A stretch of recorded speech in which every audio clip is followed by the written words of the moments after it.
Assalamualaikum warahmatullahi wabarakatuh. Perkenalkan, nama saya Cindy Mei Windasari dengan NPM 2417051028. Di sini saya akan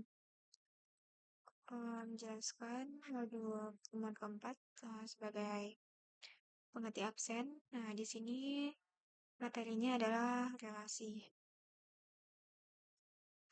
Untuk capaian pembelajarannya yaitu pertama, praktikan mengetahui macam relasi dalam basis data. Kedua, praktikan mengetahui istilah relasi dalam basis data. Tiga, praktikan mengetahui penggunaan foreign key. Dan keempat, praktikan mengetahui apa itu intersection.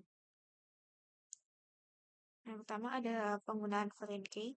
Foreign key adalah atribut primary dari suatu tabel yang dipanggil di tabel lain yang memiliki relasi dengan tabel asal primary key tersebut. Foreign key digunakan sebagai identitas dari data yang akan diambil dari tabel yang saling berrelasi. Nah, ini contohnya ada tabel pesanan, terus tabel pelanggan. Di sini, ID pelanggan ini dimasukin ke foreign key. Foreign key adalah kunci yang digunakan untuk menghubungkan satu tabel dengan tabel lainnya. Tujuannya supaya data tetap terhubung dengan rapi dan tidak ada data yang berdiri sendiri tanpa pasangan. Dengan adanya foreign key, data di dalam database jadi lebih konsisten, valid, dan tidak berantakan. Nah, yang kedua itu ada relasi. Relasi merupakan hubungan yang terjadi antara satu atau lebih entitas. Dalam software SQL Server, relasi antar tabel dinamakan kardinalitas. Nah, di sini masuk ke kardinalitas atau yang bisa disebut juga dengan cardinality. Kardinalitas relasi merupakan derajat yang menunjukkan jumlah maksimum entitas yang dapat berelasi dengan entitas pada himpunan entitas yang lain. Kardinalitas relasi merujuk pada hubungan maksimum yang terjadi dari himpunan entitas yang satu ke himpunan entitas yang lain, dan begitu juga sebaliknya. Berikut macam-macam kardinalitas. Yang pertama itu ada one-to-one, yaitu setiap anggota entitas A hanya boleh berhubungan dengan satu entitas anggota B. Begitu pula sebaliknya. Jadi, satu profil hanya dimiliki oleh satu akun, dan satu akun hanya terkait ke satu profil. Nah, di sini ada langkah-langkahnya. Yang pertama itu klik kanan pada kolom yang akan dijadikan foreign key, lalu pilih menu index atau case. Nih. Nah, setelah itu klik button add, kemudian klik titik 3 yang terletak di kanan columns pada menu general ini. Setelah itu, sesuaikan kolom name dengan atribut yang akan dijadikan foreign key. Nih, akun. Habis itu, oke. Klik drop down yang terletak di kanan type pada menu general lalu pilih unique key. Pencet ini, habis itu unique key. Habis itu di close. Nah, setelah itu buat diagram baru. Select pada kolom foreign key dan drag ikon ini yang seperti tanda panah ke tabel yang akan dihubungkan relasinya. Habis itu di sini disamain. Foreign key-nya akun profil, primary-nya profil, foreign key-nya akun. Habis itu oke. Nah, jadi deh diagram one-to-one. Yang kedua itu ada one to many atau many to one. Satu ke banyak atau banyak ke satu. Nah, one to many itu setiap anggota entitas A dapat berhubungan dengan lebih dari satu anggota entitas B, tetapi tidak sebaliknya. Atau sisi satunya hanya boleh satu. One to many dan many to one adalah cermin satu sama lain yang berbeda hanya arah pandang dari tabel A ke B atau B ke A. Nah, contohnya di sini ada tabel departemen dan pegawai.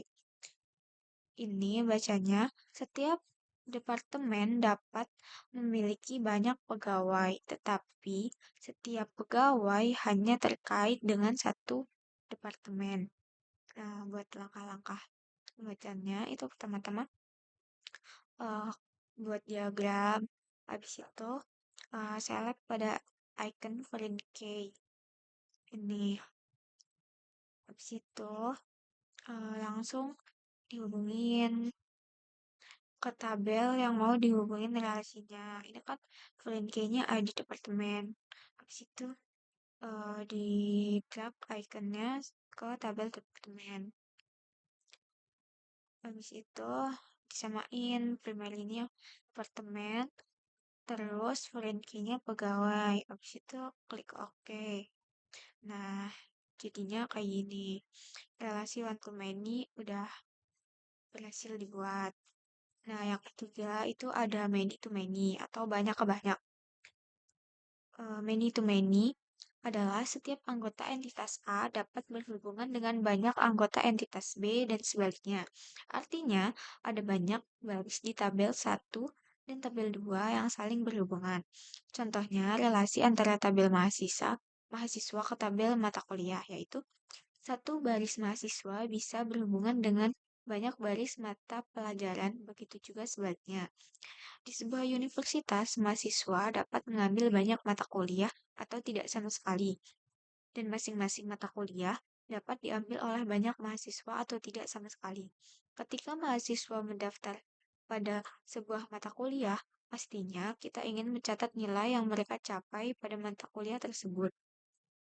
Kira-kira di entitas mana yang akan memiliki atribut nilai? Jika atribut terdapat pada entitas mahasiswa, bagaimana kita bisa tahu nilai itu untuk mata kuliah apa? Dan jika atribut nilai terdapat pada entitas mata kuliah, bagaimana kita bisa tahu nilai itu untuk mahasiswa yang mana? Nah, untuk itu diperlukan sebuah entitas ketiga yang disebut dengan intersection entity. Relasi many to many tidak ideal untuk basis data karena yang pertama, berpotensi menyebabkan duplikasi data dan inkonsistensi karena data dari dua tabel harus direplikasi berkali-kali. Yang kedua, menyulitkan pengelolaan integritas data, terutama dalam menjaga referensi antar tabel. Yang ketiga, query menjadi lebih kompleks dan dapat memperlambat kinerja saat mengambil atau mengubah data. Yang keempat, tidak memungkinkan penambahan informasi tambahan pada relasi tanpa tabel penghubung. Nah, ini ada intersection. Intersection entity adalah entitas yang digunakan oleh dua entitas atau lebih yang menyatukan suatu hubungan banyak ke banyak. Pada kasus tersebut, penyelesaiannya dapat dibuat seperti model entitas berikut.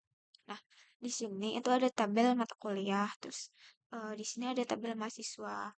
Nah, enrollment ini merupakan intersectionnya. Pada model di atas, intersection entitas enrollment sudah ditambahkan dengan atribut nilai hubungan entitas yang mulanya dari banyak ke banyak menjadi dua buah hubungan entitas satu ke banyak. Maka friend key-nya kita letakkan pada tabel enrollment tersebut. Sekian yang dapat saya sampaikan. Saya mohon maaf jika ada salah kata. Saya akhiri. Wassalamualaikum warahmatullahi wabarakatuh.